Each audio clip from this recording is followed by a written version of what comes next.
Eu convido você a abrir a palavra de Deus no livro de Atos dos Apóstolos, Atos capítulo 9, versículo 31. Atos capítulo 9, versículo 31. Enquanto você abre neste texto, eu quero lembrar você apenas um versículo que, dentre alguns que nós lemos, logo no início do culto. Depois que Pedro disse, tu és Pedro, e sobre esta pedra eu edificarei, tu és Pedro, tu és o Cristo, o Filho de Deus vivo. Jesus então disse, e eu te digo que tu és Pedro, e sobre esta pedra eu edificarei a minha igreja. E as portas do inferno não prevalecerão contra ela.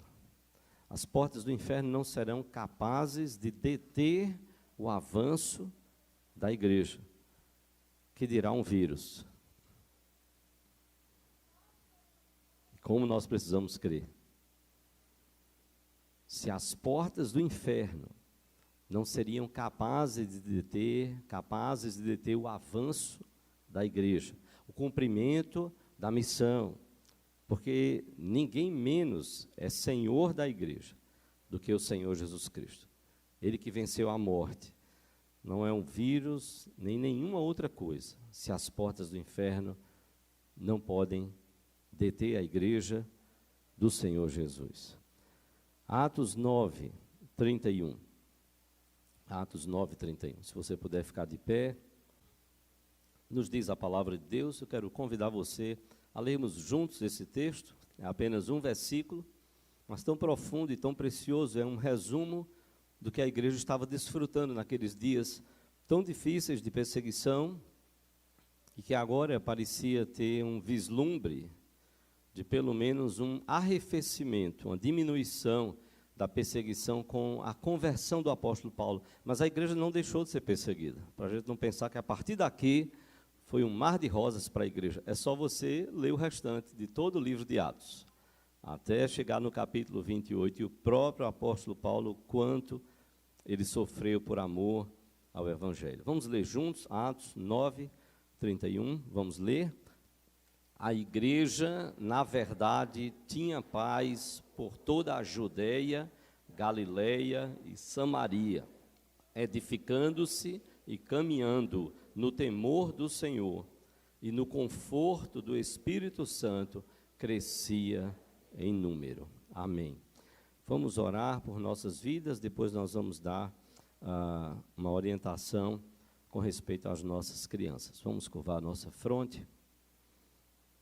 Pai Santo, nós te adoramos, ó Deus, pela oportunidade de estarmos reunidos para o louvor da Tua glória, como igreja do Senhor, para relembrarmos o sacrifício do Teu Filho Jesus, para exaltarmos o Teu nome, confessar os nossos pecados, sermos quebrantados e moldados à luz da Tua palavra. Só o Teu Espírito pode fazer isso, Senhor, nas nossas vidas. Nós não temos capacidade a partir de nenhum de nós. É o Teu Espírito, o novo Consolador, o outro Consolador, que veio quando o Senhor da igreja subiu aos céus para estar à Tua destra, ó Pai, intercedendo por nós. Te bendizemos pelo advogado que é o Senhor Jesus. Te bendizemos pelo Senhor que é sobre a Tua igreja. Ele é o cabeça da igreja. E aqui estamos como adoramos e declaramos pelos louvores. Aqui estamos para entoar um novo cântico, para exaltar e glorificar ao Senhor, para declarar que é na Tua presença, Senhor, que nós estamos, para dizer que nós só podemos brilhar tão somente pela ação do Teu Espírito, e que tudo isso é para que o nome do Teu Filho Jesus seja glorificado através da Tua igreja, que o Teu nome, ó Pai, seja exaltado entre as nações. Nós te oramos, clamando a Tua bênção sobre a Tua igreja, sobre aqueles que nos visitam nesta noite, que o Senhor possa falar ao coração de cada um deles, bem como ao coração da Tua igreja.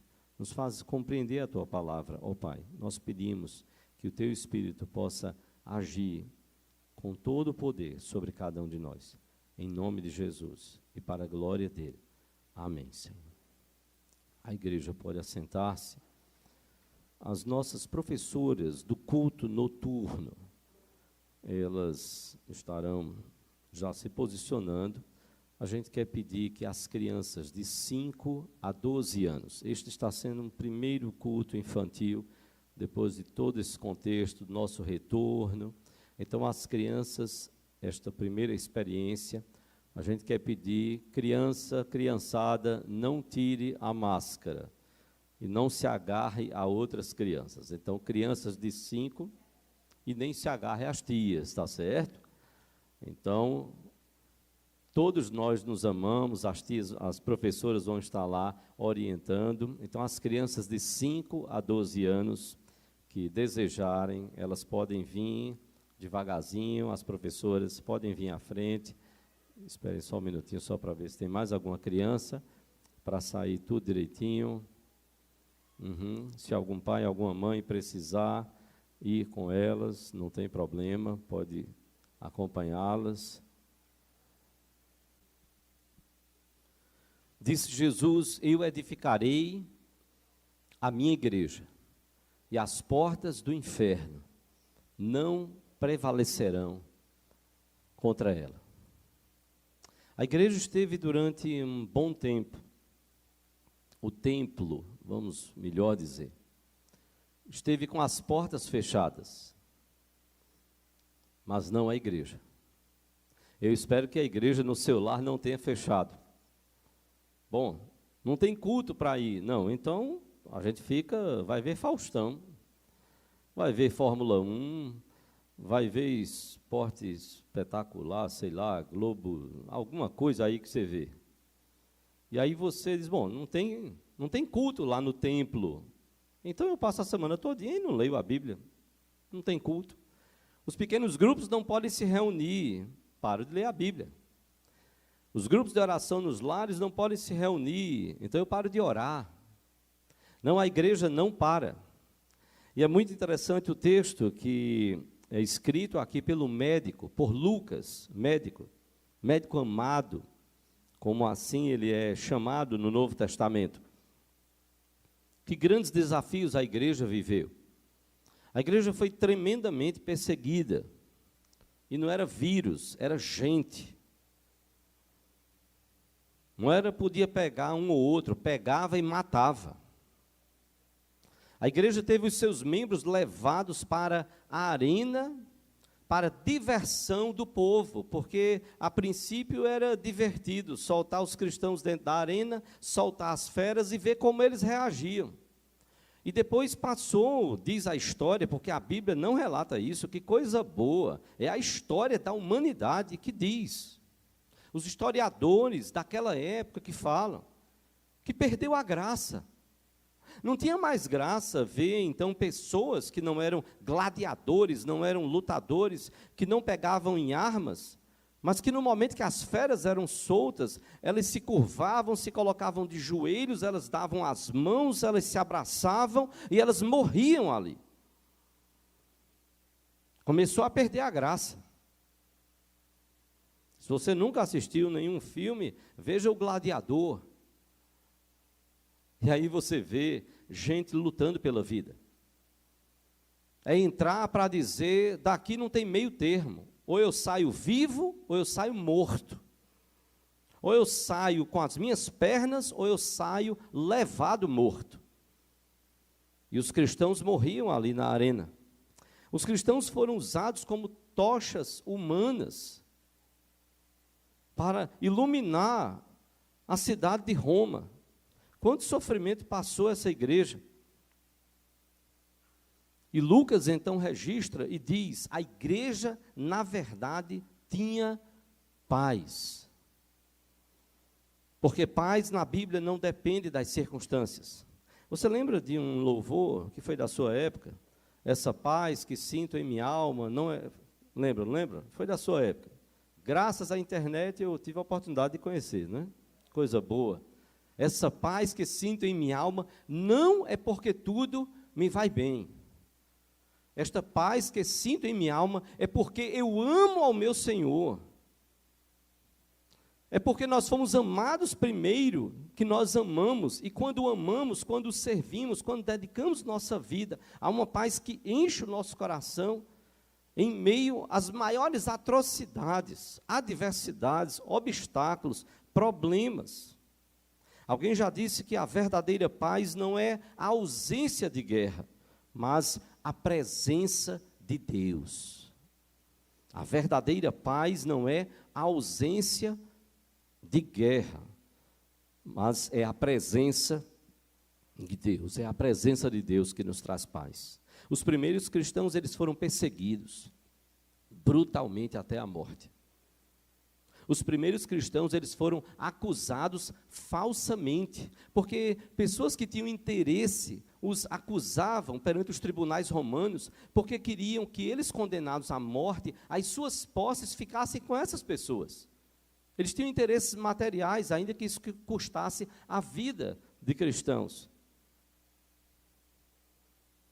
Cristãos foram lançados na arena como espetáculo, foram mortos ao fio da espada, cerrados ao meio, crucificados e até decapitados, como diz a tradição, que foi então o fim terreno do apóstolo Paulo, até a morte, e ser decapitado, mas não negar o Senhor Jesus Cristo.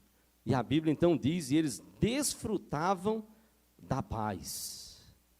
A igreja, na verdade, escreve Lucas. Lucas não queria que ninguém tivesse dúvida, e nem para quem ele estava escrevendo, que era Teófilo, acredita-se que possivelmente um oficial, um romano, um gentio, e então ele faz um relato da vida da igreja. E ele quer que este Teófilo conheça, então, o Evangelho de Jesus, a história da igreja, e nós temos a bênção deste livro. A igreja, na verdade, sem dúvida alguma, a igreja tinha paz. A igreja gozava da presença e da bênção de Deus. Ela tinha paz. É sobre esta igreja que Lucas, então, vai falar algumas coisas extraordinárias. Inspirado pelo Espírito Santo, ele vai falar de como essa igreja vivia, em meio às lutas e às dificuldades. Talvez você tenha recebido um post no Zap, que dizia, igreja não é templo cheio de gente. Igreja não é templo cheio de gente. Como é bom ver os olhinhos aí. A gente está aprendendo até a sorrir com os olhos, né? A gente sabe quando o olhar é meio pesado, carregado, mesmo que você não esteja vendo os lábios. E a gente sabe quando o olhar se abre em alegria. Quem sabe você tenha descoberto isso em casa. Igreja não é templo cheio de gente. Igreja é gente cheia de Deus. É o povo reunido para adorar o Senhor. E nós não podemos perder de vista isso. É sobre esta igreja que Lucas vai falar. Uma igreja que em meio às lutas tinha paz e estava em franco desenvolvimento. A igreja não parou, não para e não vai parar. Não parou, não para e não vai parar. Ontem e hoje foi uma experiência que se repetiu. Meses atrás tinha acontecido, acho que no começo do ano, e no primeiro semestre, e agora de novo. A SAF orando de madrugada, 3h30 da manhã, abrem a sala lá. Se você estiver sem fazer nada de madrugada, procure aí as irmãs da SAF, e para não ficar pelo Zap falando da vida alheia, nem falando de outras pessoas e tudo vai, nem confusões e tudo mais, 3h30 da manhã a sala já está aberta para você entrar e ir lá orar com as irmãs. Eu pedi clemência, ontem estávamos fazendo um casamento, e os dias vão sendo sempre muito cheios, daqui para o final do ano é toda essa agonia e correria. E eu pedi à querida presidente da SAF Nacional, Ana Prado, eu disse, Ana, clemência, eu disse, olha, me permita entrar às 5 da manhã, 5h10 eu estou entrando, levanta as cedas, e alguém disse assim, olha, se o senhor quiser, depois quando terminar a reunião, se o senhor quiser pode entrar, às 4 horas da manhã, 6 horas o senhor volta para dormir. Eu digo, não, Para mim, abrir o olho, ali acabou. Levantou da cama, acabou. Não tem mais como voltar para dormir. Não tem. Eu disse, então, me permita isso, eu vou levantar às 5. Ok, fomos dormir meia-noite e pouca, 5 horas, vamos lá. E ver as irmãs, algumas num sono profundo, outras em orações profundas e outras acordadas, de fato, orando mesmo. Orando, glória a Deus por isso. Umas oram dormindo, em sono profundo, roncam, às vezes um pouquinho, opa, acorda. Está lá, dezenas e dezenas de mulheres, no Brasil todo, pastores, líderes, orando pela igreja. A igreja de Jesus não para. Não parou, não para e não vai parar, até a vinda do Senhor da igreja, que é o Senhor Jesus Cristo. E quando nós olhamos para essa igreja que não para, que então Lucas relata aqui, ele nos diz como é que isso aconteceu. E como é que isso precisa acontecer nas nossas vidas. Como é que precisa acontecer na nossa vida pessoal, familiar e comunitária, para que a igreja de fato não pare. A igreja não para, em primeiro lugar, edificando-se no Senhor. Veja como Lucas coloca, ele é direto. A igreja, na verdade, tinha paz por toda a Judeia, Galileia e Samaria. E então diz, edificando-se. E esta edificação não é em nenhum outro fundamento que não no Senhor Jesus Cristo. A igreja estava fundamentada, firmada nos ensinamentos do Senhor Jesus Cristo. A igreja é edificada sobre a rocha. Por que é que nós pregamos a Bíblia? Por que é que toda reunião tem que ter versículo, tem que ter texto, tem que ter Bíblia, tem que ter alguma explicação? E que coisa maravilhosa é quando a gente vai estudando a palavra, a gente vai crescendo, a gente vai aprendendo. E essa palavra vai encontrando um lugar, como a gente diz, guarida, um lugar todo especial no nosso coração, por graça e misericórdia de Deus. E a nossa vida vai se transformando. À medida que esta palavra vai entrando no nosso coração, essa palavra vai modificando as nossas vidas. A igreja estava edificando-se no Senhor, no Senhor. E a expressão traz a ideia de algo constante. A gente não vem para o culto da noite e é edificado e parou o resto da semana, não pode ser assim. Nós precisamos estar sendo edificados, buscando edificação, edificando-se dia após dia. É quando nós oramos ao Senhor, é quando nós abrimos a Bíblia diariamente e vamos ler a palavra. Faça isso. Tantos planos que existem aí para 2021, inclua planos simples, não só aqueles mirabolantes, materiais, mas às vezes coisas simples. É na hora que você para e diz, espera aí, quanto tempo eu estou orando por dia? Ih, rapaz, não estou orando. Então é hora de parar e dizer assim, espera aí, eu preciso reservar um tempinho no meu dia, não é possível. Eu estou lendo algum texto da Bíblia, estou, no domingo à noite, quando o pastor pede para abrir a Bíblia, pronto, já li agora o texto da semana, Atos 9, 31. Se perguntar no próximo domingo, ou talvez daqui a 2, 3 dias, o que foi pregado domingo? Rapaz, não lembro não. Foi alguma coisa da Bíblia, ainda bem que lembra isso, que foi da Bíblia.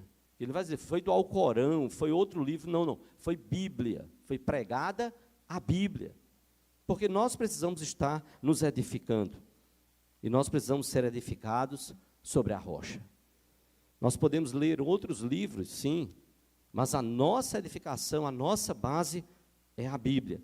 Tudo na igreja precisa ter a Bíblia no centro. Mas essa igreja, ela não parou, não foi só porque ela estava edificando-se no Senhor. Mas a Bíblia diz que esta igreja, ela estava edificando-se e, em segundo lugar, a Bíblia diz, e caminhando no temor do Senhor. Essa igreja era edificada no Senhor, fundamentada, ela crescia, estava firmada no alicerce, que era o Senhor, que é a rocha, mas essa igreja estava também caminhando no Senhor. Isso é muito interessante. Agostinho, Santo Agostinho chamado, ele dizia, muito mais, disse certa vez, muito mais do que simples ausência de guerra, a paz define o estado do homem, que vive em harmonia com Deus, consigo mesmo e com os outros. Essa igreja que vivia em paz, É a ideia de Agostinho. A paz aqui, muito mais do que a ausência de guerra, não. É você viver bem com Deus, consigo mesmo e com os outros. Você quer que essa paz alcance o coração do outro. Você quer que essa paz modifique o seu coração, não só o do outro. E você então luta e clama a Deus misericórdia para que isso de fato aconteça. Mas não dá para ficar de braços cruzados. A igreja não podia ficar trancafiada dentro das suas casas. E eu estou me referindo à igreja do primeiro século, perseguida até a morte. Eles tiveram medo, como nós temos também. Eles tiveram receios tremendos pela própria vida, como muitos de nós têm, ou se não todos. Faz parte da nossa natureza, sim. Mas essa igreja aprendeu a não parar caminhando no Senhor. Ela não caminhava na sua força. Era uma igreja ativa. E caminhar significa e sinaliza movimento. Eu via muitas vezes no meio das igrejas, pessoas às vezes comentando assim, evento é vento. Eu digo, concordo, depende. Não posso dizer que todo evento é vento, como se fosse algo vazio. Congresso da UPA é um evento. Evento? Encontros do ponto 5 são eventos. Evento? É vento. O encontro de casais com Cristo é um evento. É vento? Depende. Depende de como as pessoas estão fazendo e depende de como as pessoas estão recebendo. Pode passar como um vento na sua vida. E pode ser algo que Deus usa de forma tremenda. Eu lembro conversando com alguns pastores no seminário e quando citei uma determinada igreja, alguém chegou e disse assim, eu conheço essa igreja, ela é uma igreja de eventos, não é? Eu disse, como é? Ele disse, não é uma igreja, essa não é a igreja tal, o pastor não é falando, ele disse, é uma igreja de eventos, não é? Eu disse, a dúvida é sua? Ele disse, não, eu estou entendendo, ele disse, o que eu vi, o que eu percebi, eu digo, vou dar uma sugestão, conheça mais um pouco dessa igreja. Procure saber mais dela. Quem dera que muitas igrejas nossas tivessem tanta preocupação como eles têm. Aí eu pude dizer para ele. Eu conheci o pastor dessa igreja em 1993. Eu tive a oportunidade de conhecer pessoalmente. Em 1994, ele estava num dos congressos que a Igreja Presbiteriana dos Guararapes promoveu para a família. E assim a gente foi caminhando e conhecendo coisas boas que Deus faz. Em vez da gente ficar olhando, fazendo ideias, concepções, sem conhecer mais a fundo. E aí eu disse para o pastor, eu acho que vale a pena você conhecer mais profundamente essa igreja, para você tirar essa impressão errada. Porque igrejas têm eventos. O problema não é esse. O problema é que a gente precisa usar os eventos para caminharmos no Senhor. No Senhor. A igreja apostólica não tinha escola dominical, não se iluda. Eu digo isso na sala dos seminaristas, no 2º ano. Denilson, me aguarde, se Deus permitir, se vivos estivermos até lá, tal. Às vezes dá vontade de perguntar aos seminaristas, gente, como é que vocês acham que foi a escola dominical da igreja apostólica? Não tinha, e ninguém pasme, porque a escola dominical ela foi criada aproximadamente nos anos de 1780, por um jornalista na Inglaterra, porque percebeu que jovens que passavam a semana toda trabalhando, chegavam no domingo, por conta de todo o processo de industrialização da Europa, para ajudar as famílias, esses jovens trabalhavam de dia, manhã, tarde e ia até uma determinada hora. Não tinha educação à noite. Então, eles não estavam tendo acesso à educação.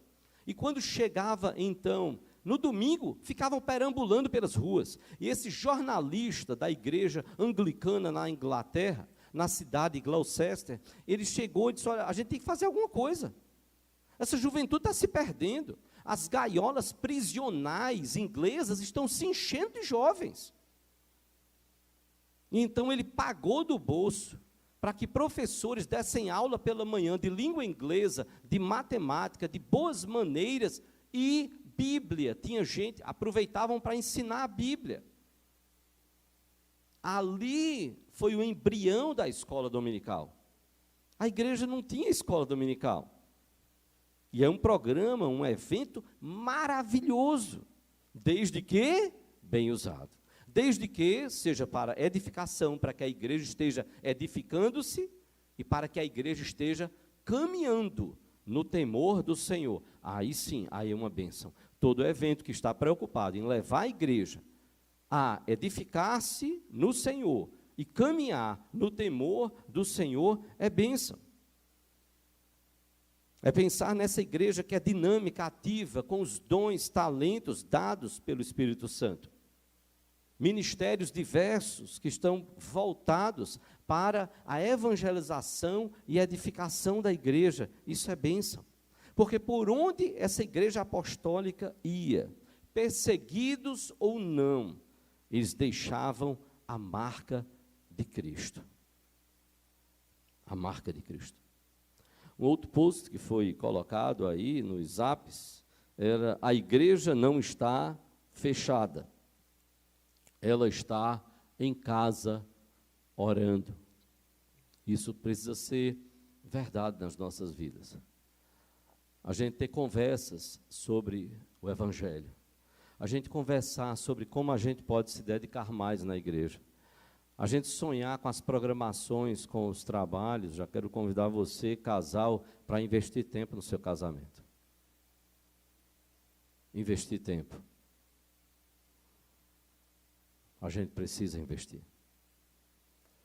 Nenhuma planta jogada e deixada ao relento, ela se desenvolve corretamente e de forma saudável, se ela não tiver alguém que cuide.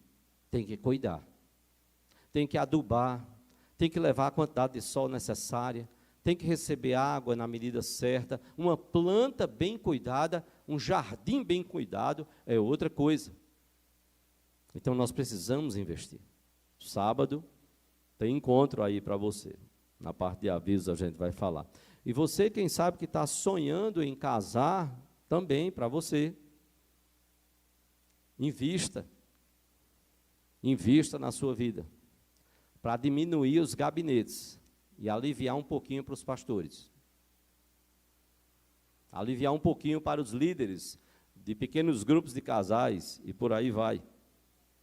Mas mais do que isso, não é, a questão principal não é aliviar, a questão principal é investir no casamento. Como eu disse ontem à noite, eu disse, nunca recebi, até hoje não, eu espero nunca receber. Nunca recebi um casal no gabinete para dizer: pastor, nós estamos aqui, porque nós nos odiamos tanto. O senhor não imagina como a gente se odeia e a gente quer casar. Eu ia dizer: você está no lugar errado.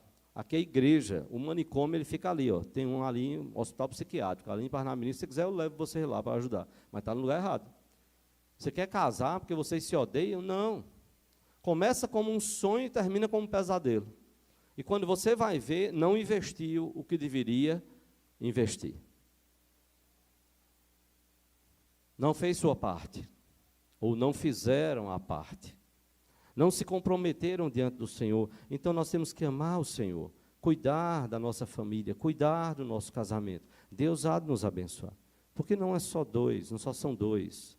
É filhos, outros parentes. E aí a família pode ser uma bênção na cidade que a gente nem imagina. Isso é caminhar no Senhor. Essa igreja estava caminhando no Senhor.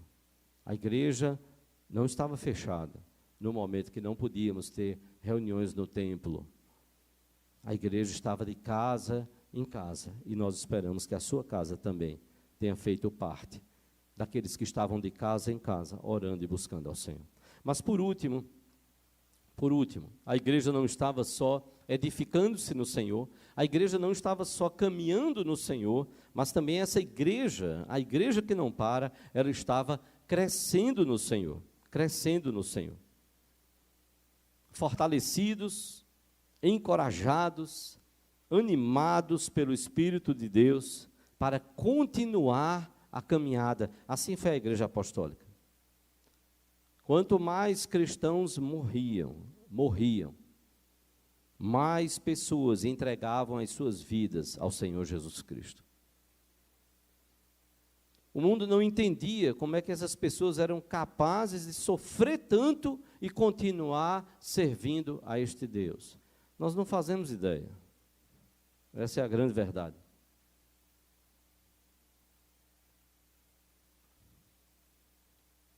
Você já parou para pensar o que é uma igreja sofrer durante 2 séculos e meio? Eu não sei o que é isso.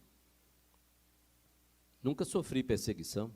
Nasci aqui no Brasil, numa cidade de primeiro mundo, Palmares. Nunca sofri perseguição.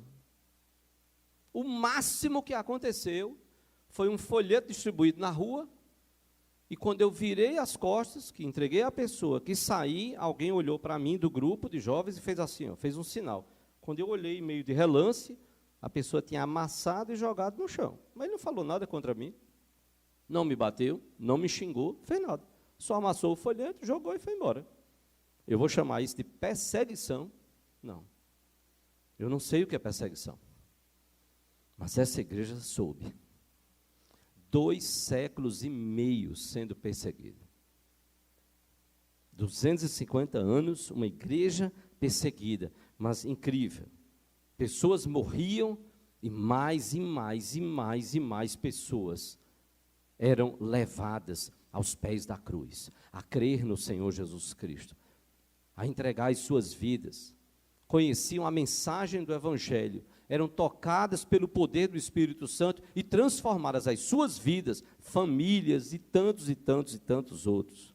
Aqueles 12 que começaram com Jesus, depois 120 lá no Pentecostes, 500 que viram a Jesus ressurreto, passam agora a ter quase 3.000 novos convertidos lá em Atos, em Pentecostes. Passa depois a um número de homens, diz lá em Atos dos Apóstolos, o número só de homens chegou a 5.000 homens que creram no Evangelho.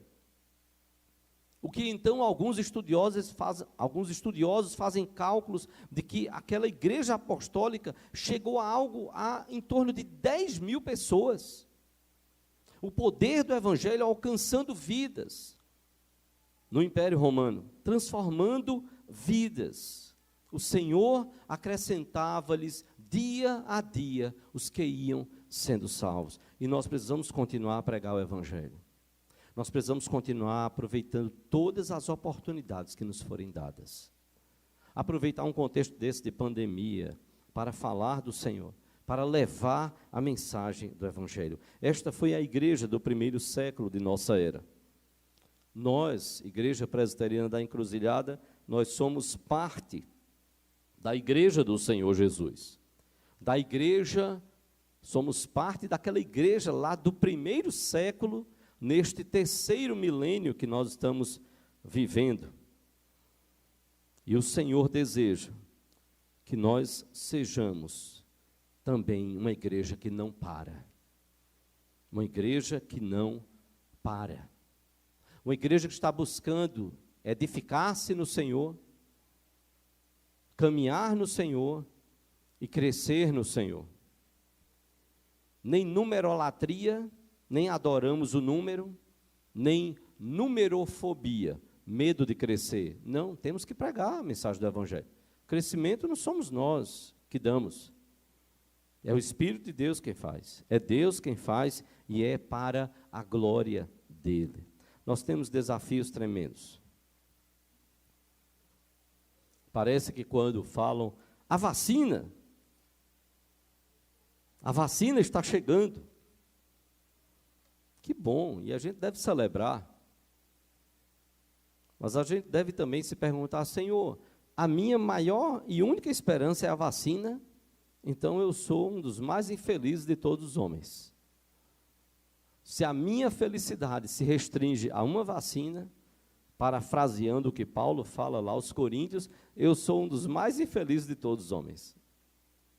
A minha felicidade, o que eu quero louvar a Deus é que Deus, na sua infinita graça, e nessa graça comum, dispensada sobre todo ser humano, até sobre aqueles que não creem nele, é que Deus deu inteligência ao ser humano, capaz de produzir, então, vacinas.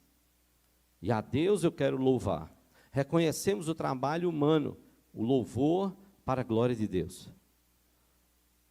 E a minha alegria, e que precisa ser a nossa como cristãos, é que para nós precisamos ter a declaração de Paulo, que viveu essa igreja, que proclamou o evangelho, que entendeu o que era ser igreja, corpo de Cristo, família, edifício de Deus, lavoura de Deus sois vós, dizia Paulo. Paulo que viveu esta igreja, foi Paulo quem disse, para mim o viver é Cristo, e o morrer é lucro. Para mim o viver é Cristo. Se eu estou vivo, eu quero viver para a glória de Cristo. Eu quero buscar fazer a vontade dele.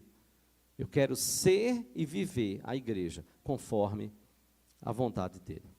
Para mim, o viver é Cristo. E se eu morrer, eu estou no lucro. Eu estarei na presença do Senhor para todo sempre. Para todo sempre.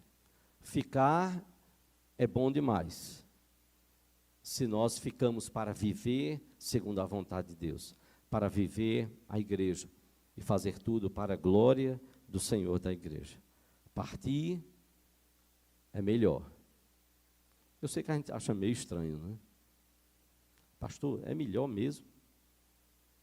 Li uma historinha de um padre que estava com coroinha e estavam numa viagem de avião. De repente, o piloto começou a passar informações para a tripulação, primeiro na língua ali, e depois iria traduzir e tal. E o padre ficou desesperado, o coroinha sabia a língua, e o padre perguntou, o que é que o piloto está dizendo? Ele disse, bom, é o seguinte, ele está dizendo que o avião perdeu o combustível e já está começando a cair. E aí o coroinha disse, e se cair, padre, aí pronto, né? Pelo menos a gente vai para o céu. O padre olhou e disse, pelo amor de Deus, não diga uma desgraça dessa. Quer dizer, ir para o céu é uma desgraça. Não diga uma desgraça dessa. Mas às vezes, como evangélicos, como crentes, nós não pensamos que a nossa pátria não é aqui. Nossa pátria é celestial. Deus não nos chamou para passarmos toda a vida aqui. Não, nós vamos para a glória. Esse não é o nosso fim, não é aqui.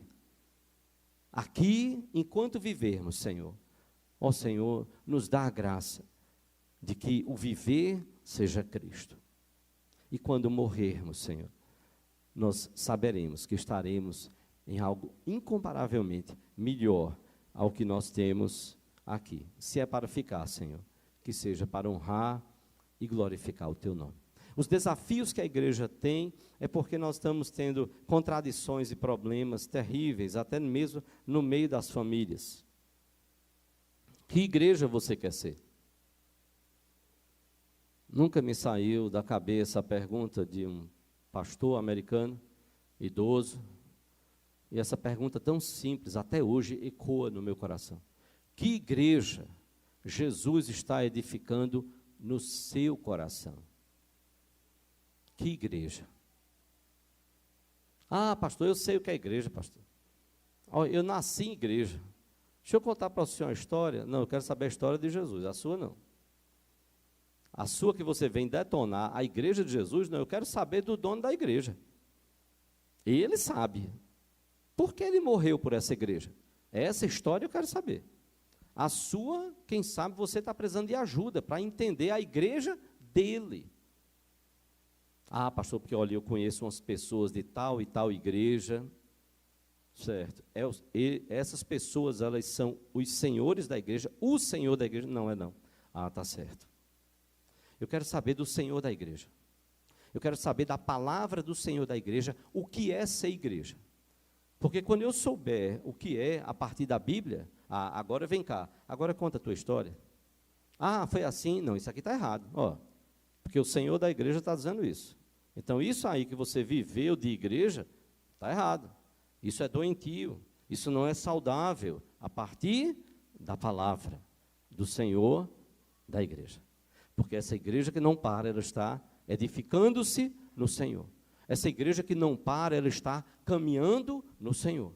Essa igreja que não para, ela está crescendo, é no Senhor. É no Senhor. Então, eu e você precisamos edificar caminhar e crescer no Senhor da igreja.